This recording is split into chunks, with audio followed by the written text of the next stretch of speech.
मृगसङ्गानां रसानां छन्दसामपि मङ्गलानां च कर्तारो वन्दे वाणी विनायको नारायणं नमस्कृत्य नरं चैव नरोत्तमम् देवीं सरस्वतीं व्यासं ततो जयमुदीरयेत् गुरुर्ब्रह्मा गुरुर्विष्णु गुरुर्देवो महेश्वर गुरुर्साक्षात् परब्रह्म तस्मै श्री गुरुवे नमः। बोली सियावर रामचंद्र भगवान की जय, राधावर कृष्ण कन्हैया लाल भगवान की जय, उमा महेश्वर भगवान की जय, गायत्री ब्रह्मदेव भगवान की जय, सद्गुरुदेव भगवान की जय, माता पिता गुरुदेव की जय, समस्त संत गण भगवान की जय, समस्त भक्त गण भगवान की जय। ओम नमः पार्वती पतये हर हर महादेव।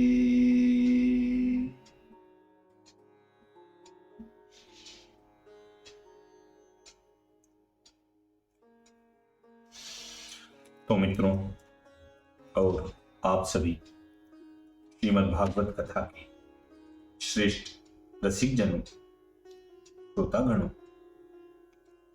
अब तक हमने भगवान श्रीमद् भागवत कथा की कथा को क्रमबद्ध रूप से श्रवण किया है, कीर्तन किया है, पठन किया है, मनन किया है।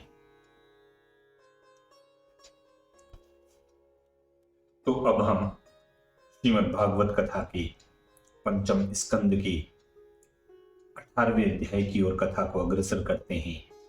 आप सभी श्रीमद् भागवत कथा के श्रेष्ठ श्रोतागण रसिक जन भगवान श्री राधा वल्लभ कृष्ण कन्हैया लाल के श्री चरणों में दृढ़ भक्ति रखते हुए कथा का श्रवण करें, कीर्तन करें, मनन करें, अध्ययन करें। बोली राधावर कृष्ण कन्हैया लाल भगवान की जय। तो कहते हैं कि छहो खंड में जो वसत प्रभु अरु प्रभु के दास, अष्टादश में सबन के कहो चरित्र विलास, कहो चरित्र विलास। श्री सुखदेव जी कहते हैं कि हे राजन, भद्रखंड में धर्मपुत्र भद्रश्वा नामक जो खंडपति और उसके प्रधान सेवक लोग वास करते हैं, वे साक्षात भगवान वासुदेव की धर्ममय हयग्रीव जी की परम प्रिय मूर्ति को उत्तम समाधि से अपने अपने हृदय में धारण करके वक्ष्यमाण मंत्र का जप करने के समय यह स्तुति करते हैं।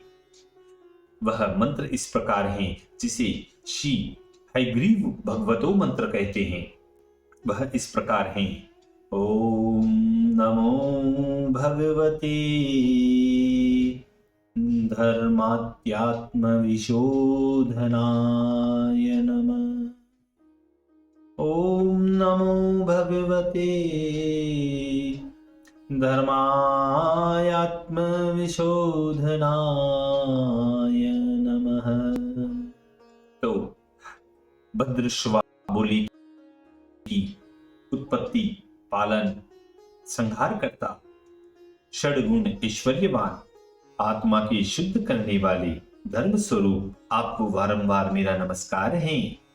और श्री भगवान की गति अति विचित्र है कि लोग प्रत्यक्ष अपने नेत्रों से देखते हैं कि दिन रात प्राणी काल के मुख में चले जाते हैं, तो भी प्राण हरण करने वाली मृत्यु की चिंता नहीं करते, वरन और अधिक असत कर्मों के सेवन करने का ध्यान करते हैं और जब बालक संतान व वृद्धि पिता की मर जाने से उनकी दाह क्रिया करके जानते भी हैं कि काल की यह कराल गति है, तो भी अपने आप को अजर अमर समझकर उस धन को सम्मान भाव से ग्रहण करके उससे अपना जीवन धारण करने की इच्छा करते हैं, सो यह भी नहीं कि उस धन से धर्म को संचय करें, वरन किंचित विषय सुख के भोगने की लालसा से केवल पाप कर्म का ही विचार किया करते हैं। हे प्रभु, हम ऐसा नहीं कर सकते कि विद्वान लोग इस विश्व की आलोचना नहीं करते। हम प्रकट ही देखते हैं कि पंडित लोग इस संसार को नाशवान कहते हैं और आत्म तत्व के जानने वाले योगी जन समाधि लगाने के समय जिसको नाशवान होना प्रत्यक्ष अनुभव करते हैं, तो भी हे अज, वे लोग तुम्हारी माया से मोहित हो जाते हैं। आपकी यह चेष्टा भी साधारण चमत्कार नहीं है, यह कृत्य भी आपका अत्यंत विस्मय करने वाला है। इससे अब हम शास्त्रादिक जानने के लिए वृथा परिश्रम नहीं करेंगे। सब परिश्रमों को त्याग कर केवल आपके चरणान बिंदों को ही प्रणाम करते हैं और प्रणाम करते रहेंगे। हे प्रभु, तुम निवारण और अकर्ता होने पर भी वेद ने इस विश्व का सृजन पालन प्रलय करता आपको ही बनाया है। यह ठीक है, तुमने कुछ भी असंभव नहीं है, क्योंकि आप माया से सबके आत्मस्वरूप और कार्य मात्र के पालक हो। इसलिए आपकी ही सब करतूत हैं और आप सबसे भिन्न रूप हो। इसी से आपका अकर्तव्य तत्व भी ठीक हो सकता है। हे जनार्दन, उन चारों वेदों का तामसी शंखासुर ने तिरस्कार किया तो विक्षिप्त होकर प्रलय काल के समय जल में डूब गए थे।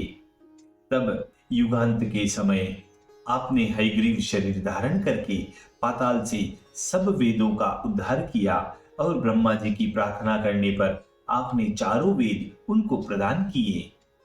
आप यही भगवान सत्य संकल्प जगत के हितकारी हो, इसलिए आपको हम बारंबार नमस्कार करते हैं। हे राजन, हरिखंड में विष्णु भगवान नरसिंह रूप धरकर विराजते हैं। हे परीक्षित, भगवान ने जो यह अद्भुत स्वरूप धारण किया, इसका कारण सप्तम स्कंद में कहेंगे। प्रिय रूप महापुरुष गुण भाजन परम भगवान प्रहलाद, जिनके शील और आचार दैत्य और दानव कुल के लिए तीर्थ के समान हैं, वह प्रहलाद जी इस खंड में रहने वाले पुरुषों समेत एकाग्र चित्र होकर अत्यंत भक्ति योग से उस अद्भुत स्वरूप की उपासना करते हैं। उस अद्भुत स्वरूप की उपासना करके इस आधोलिखित मंत्र का उच्चारण किया करते हैं। अतः मंत्र इस प्रकार है: ओम नमो भगवते नरसिंहाय, नमस्तेजस्तेजस्वी आविरार्विभव, व्रजनख व्रजदंष्ट्र कर्म शायान, रंधय रंधय तमोग्रथ ग्रथ ओम स्वाहा, अभय अभयामात्मनि युधिष्ठाः ओम शौम। इस मंत्र का अर्थ इस प्रकार है: ओंकार सहित भगवान नरसिंह जी को बारंबार नमस्कार करता हूं। आप सब तेजों की तेज स्वरूप होकर प्रकट हो और व्रज की समान नखों से तथा व्रज की समान डाढ़ों से कर्म रूप वासनाओं को रांधो रांधो अर्थात भस्म करो, भस्म करो। अज्ञान स्वरूप अंधकार को ग्रसो, ग्रसो अर्थात नाश करो, नाश करो। हे भगवान, आत्मा में अभय रूप होकर अभय रूप हो जाओ। ओम श्रोम यह बीज मंत्र है। हे विश्वरूप, जिससे सब संसार का मंगल हो, खल लोग अपनी क्रूरता छोड़ दे, सब प्राणी मात्र अपने अपने अंतःकरण में परस्पर दूसरे की कल्याण की चिंता करते रहें और उनका मन उपशम आदि का आशय करें। हमारी और दूसरे प्राणियों की बुद्धि निष्काम होकर भगवान वासुदेव में लगी रहे। हे प्रभु, हमारा किसी का संग न हो, और कदाचित हो भी जाए तो भगवान के भक्तों का साथ हो, क्योंकि वे ही भक्ति और मुक्ति का मार्ग दिखाते हैं। और घर, स्त्री, पुत्र, धन और बंधुजनों से हमारा संग किसी प्रकार न हो, क्योंकि भोजन मात्र से संतुष्ट होने वाला जो प्राणी है वह जैसा शीघ्र सिद्ध हो जाता है, वैसे इंद्रियों को प्रसन्न रखने वाला, ग्रह में आसक्त चित्र होने वाला मनुष्य किसी भी प्रकार नहीं हो सकता। भगवत भक्तों के सत्संग से पुरुष भगवान मुकुंद के विक्रम को जान जाता है। उस विक्रम के असाधारण प्रभाव को श्रवण करके जो पुरुष उनकी सेवा करते हैं, विष्णु भगवान श्रवण द्वारा उनके हृदय में प्रवेश करके उनके मन को हर लेते हैं। और गंगा, यमुना, तीर्थ आदि में बारंबार स्नान करने से केवल मनुष्यों के तन का ही मल छूटता है, मन का मल वैसा ही बना रहता है। इसलिए भगवत भक्तों की संगति करने की किसी की इच्छा नहीं होगी। कौन है जो ऐसी इच्छा नहीं करेगा जिसमें भगवत भक्तों की संगति हो? और श्री मुकुंद के चरित्रों को कौन नहीं सुनेगा? भगवान की ओर जिनकी निष्काम प्रीति होती है, उनका मन आप ही आप शुद्ध हो जाता है। एवं मन शुद्ध होने से प्राणी आप ही आप हरिभक्त हो जाता है, और फिर पीछे उन पर भगवान वासुदेव भी प्रसन्न हो जाते हैं। और भगवान के प्रसन्न हो जाने से सब देवता धर्म ज्ञानादिक सहित उस पुरुष के ऊपर हृदय में नित्य प्रीति वास किया करते हैं। परंतु जो पुरुष ग्रह आदि के अनुरागी हैं और हरि भक्ति रहित हैं, फिर भला उनमें उत्तम गुण, ज्ञान, वैराग्य आदिकों के होने की संभावना कहाँ? वह तो सदा केवल विषय के सुखों को देखकर मनोरथ बांधकर दौड़ता फिरता है।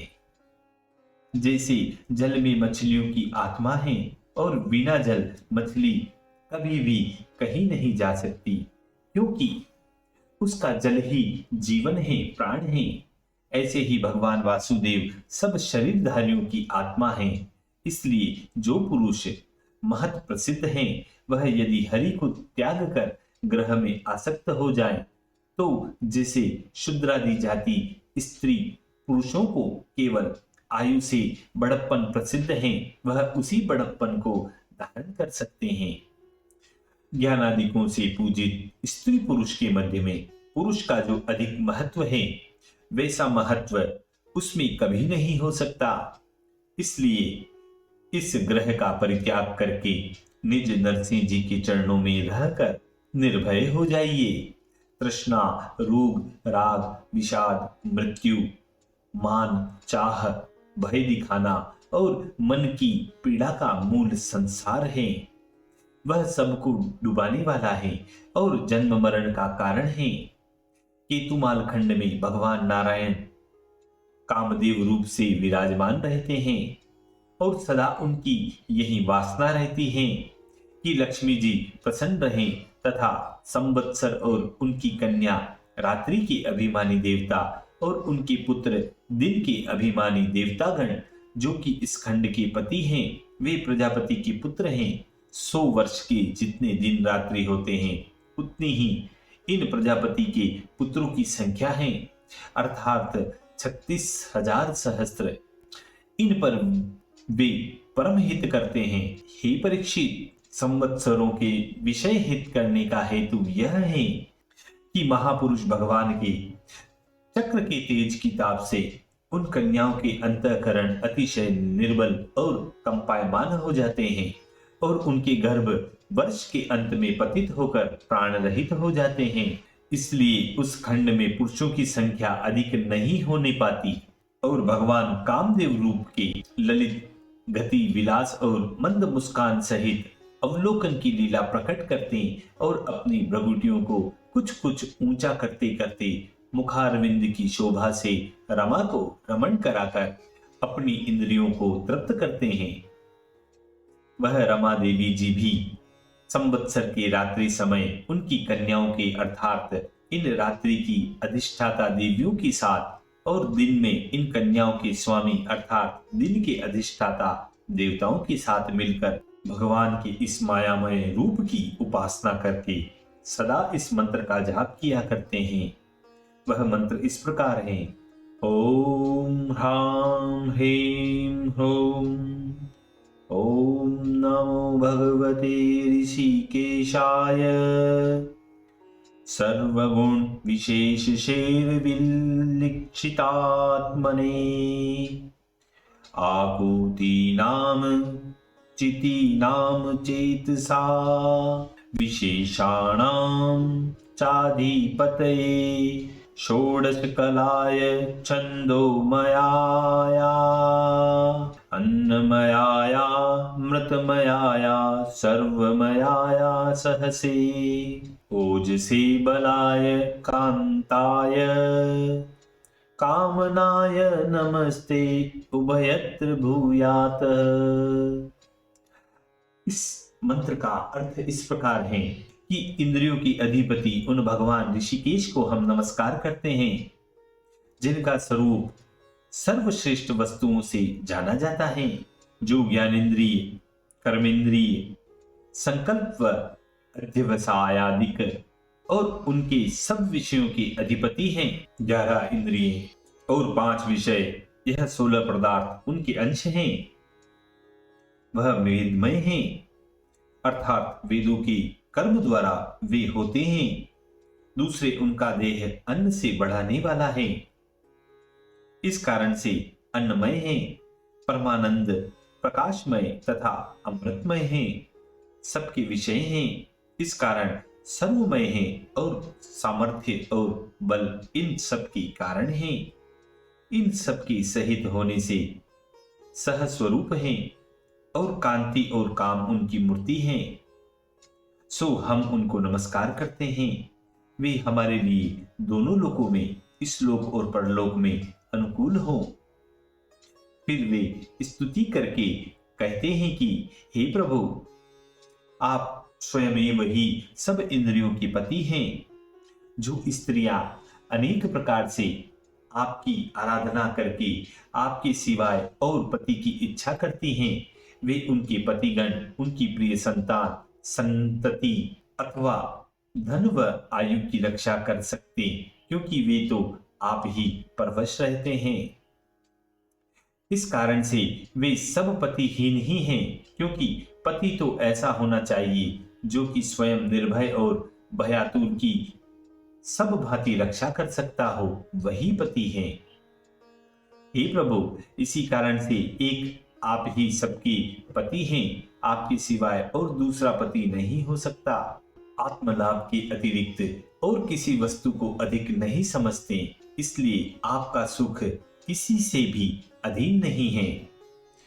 हे प्रभु, हम जो कुछ कहते हैं वह सब सत्य ही है, नहीं तो यदि आपकी पराधीनता और नाना रूप की स्वीकारता स्वीकार की जाए तो मंडलेश्वरों की समान आपको भी परस्पर से भय की संभावना हो सकती है। हे भगवान, जो स्त्री केवल आपके चरण कमलों की पूजा करने की कामना करती है और दूसरी वस्तु की इच्छा नहीं करती, वह अति चतुर है, क्योंकि उसको सब कामनाएं प्राप्त हो जाती हैं। परंतु जो कोई अबला किसी एक फल की कामना करके आपकी पूजा करती है, उससे अधिक बेसमझ और कोई नहीं, क्योंकि आप उसको उसका केवल मनोवांछित ही फलदान करते हो, उससे अधिक नहीं देते। फिर जब भोगने से वह फल नष्ट हो जाता है, तब पीछे से उस स्त्री को अत्यंत कष्ट भोगना पड़ता है। हे अजीत, मैं लक्ष्मी हूं, इससे सुख संपत्ति की कामना करके कभी कभी सत्य ही ब्रह्म, शिव और दूसरे सुर असुरगण भी मुझको प्राप्त करने के लिए उग्र तप किया करते हैं, परंतु आपके चरणारविंदों की शरण ग्रहण किए बिना वे लोग मेरे विलसित ऐश्वर्य को प्राप्त नहीं हो सकते। इस कारण यह है कि मेरा चित्त आप में ही लगा हुआ है और इसी से मैं आपको अधीन में हूं। सो जो पुरुष आपका ध्यान करते हैं, मैं उनकी ही ओर अवलोकन करती हूं। देखिए, यहां एक शंका आती है। शंका यह होती है कि लक्ष्मी जी ने भगवान से पूछा कि हे भगवान, जो मनुष्य त्रिलोकी में आपका पूजन, सेवन, भजन नहीं करते, वे मनुष्य मुझको कभी भी प्राप्त नहीं होते। ऐसे वाक्य लक्ष्मी जी ने क्यों कहे? क्योंकि दुष्ट जीव जैसे ही दैत्य, दानव, अत्याचारी, मनुष्य, यह सब चारों युगों में विष्णु भगवान को नहीं जानते कि विष्णु भगवान क्या वस्तु हैं। और सेवन पूजन का तो कहना ही क्या है, परंतु उनके घर में लक्ष्मी अचल होकर रहती हैं। इस बात से तो लक्ष्मी का वाक्य झूठा जान पड़ता है। तो इसके उत्तर में कहते हैं कि दैत्य, दानव, मलेच्छादी और जो कोई दुष्ट मनुष्य भगवान को नहीं जानते और लक्ष्मी का सुख भोगते हैं, वे पूर्व जन्म में भगवान के सेवक थे। मृत्यु लोक में आकर अपने अपने कर्म से हो गए हैं और भगवान को भूल गए हैं। तब से भ्रष्ट होकर दुष्ट बुद्धि मनुष्य कोई सुंदर योनि को प्राप्त होता है, कोई नीच योनि को प्राप्त होता है, परंतु भगवान की सेवन रूप तपस्या के द्वारा अचल श्री लक्ष्मी का सुख भोगता रहता है। जब तक भगवान की सेवा का पुण्य उनका बना रहता है, तब तक अचल लक्ष्मी का मुख भोगते हुए जब सेवा का पुण्य नष्ट हो जाता है और इस जन्म में भगवान का पूजन नहीं किए, तो वे अंत में बहुत दुख पाते हैं। इसलिए लक्ष्मी जी ने भगवान से कहा था कि जो कोई भी मनुष्य आपका सेवक नहीं करते, आपका सेवन नहीं करते, वे मुझको कभी नहीं जान पाते हैं। तो इस प्रकार इस शंका का उत्तर समझना चाहिए। अब कथा की ओर चलते हैं। तो कहते हैं कि इस कारण हे प्रभु, आप वही पुरुष हैं कि जिनकी सेवा बिना किए कोई कार्य ही सिद्ध नहीं हो सकता। आपके हस्त कमल से सब कामनाओं की वर्षा होती है और इसीलिए सदा साधु लोग जिनकी स्तुति किया करते हैं और जो कि आप अपने भक्तजनों की मस्तक पर कर कमल धर धर कर सब मनोरथ पूर्ण करते हैं। अनुग्रह करके वही हस्त कमल मेरे मस्तक पर भी धरो। हे वरेण्य, मैं ऐसा नहीं कह सकती कि मेरे पति आपका आदर नहीं है। मैं प्रकट देखती हूँ, आप छाती के ऊपर मुझको अपने श्री अंग में धारण करते हैं, परंतु हे प्रभु, यह बड़े आश्चर्य की बात है कि मेरा तो केवल आप आदर ही करते हैं, परंतु अपने भक्तों पर आपका बड़ा अनुग्रह है। अथवा आप ईश्वर हैं, सो आपकी माया की चेष्टा कौन जान सकता है? ऐसा किसका सामर्थ्य है?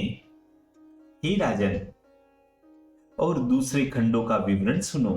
रंभक खंड में विष्णु भगवान अपने मत्स्य रूप से विराजते हैं कि जो स्वरूप इस खंड के अधिपति मनु जी को पहले दिखाया गया था।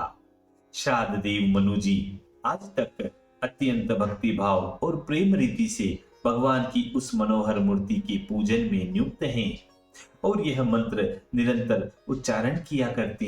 वह मंत्र इस प्रकार है। यथा मत्स्य मंत्रः ओम नमो भगवते मुख्यतमाय नमः सत्वाय प्राणायोजसे सहसे बलाय महामत्स्याय नमः। इस मंत्र का अर्थ इस प्रकार है। हम महामत्स्य रूपी भगवान को नमस्कार करते हैं, जो सत्व गुण प्रधान और सर्व मुख्य प्राण रूप और साहस, बल व सामर्थ्य इत्यादि के स्वरूप हैं, और स्तुति करके कहते हैं कि हे प्रभु, आप सब भूतों के भीतर बाहर से घूमते रहते हैं और इतने पर भी लोकपालगण आपके रूप को नहीं देख सकते और शेष जी भी आपकी महिमा को नहीं कह सकते, परंतु आपका वेद रूप नाद अति बड़ा है, वह सत्य है। हे भगवान, लोग जिस प्रकार काठ की पुतली को वश में कर लेते हैं, वैसे ही जिन्होंने विधि निषेध रूप वचनों से सब जगत को अपने वश में कर रखा है, आप वही ईश्वर हैं। हे ईश, इंद्रादि लोकपालगण आत्मस्वरूप ज्वर में ग्रसे रहने के कारण आपको छोटा करके अलग रूप से दो पाए, चौपाए अथवा स्थावर जंगम जो जो इस जगत में दृष्टि आते हैं, उनमें से किसी वस्तु के भी पालन करने में समर्थ नहीं हो सकते। इसलिए आप ही प्राण रूप से सबके पालन और परम ईश्वर हैं। हे भगवान, यह पृथ्वी सब औषधि और लताओं के आशय हैं। इस कारण से आप प्रलय काल की बड़ी तरंगे उठते हुए सागर के जल में डूबी हुई इस पृथ्वी को और हमको धारण करके रक्षा करने के लिए आपने बड़ा उत्साह प्रकट किया था, वह हम आपको नमस्कार करते हैं। हे प्रभु, आप ही सब प्राणियों के, आप ही सब जगत के रहने वाले प्राणियों के नियंता हैं, आपको नमस्कार है। हे राजन, हिरण्यमय खंड में भगवान नारायण क्रूम शरीर धारण करके विराजते हैं। वहां पर रहने वाले पुरुषों के साथ पितृगणों के अधिपति अर्यमा निरंतर उनकी उपासना करते रहते हैं और क्षण क्षण इस प्रकार के मंत्र का जप किया करते हैं। वह मंत्र इस प्रकार है, यथा ओम नमो भगवते अकुपाराय सर्वसत्वगुण विशेषणाय नोपलक्षित स्थानाय नमो वर्षर्मणे नमो भूमने नमो नमो स्थानाय नमस्ते। इस मंत्र का अर्थ इस प्रकार है, हम क्रूम भगवान को नमस्कार करते हैं। हे प्रभु, समस्त सत्वगुण आपका विशेषण है, ऐसे आपको नमस्कार है। हे भगवान, जल में रहने के हेतु आपका स्थान कोई देख नहीं सकता, ऐसे आपको हम नमस्कार करते हैं।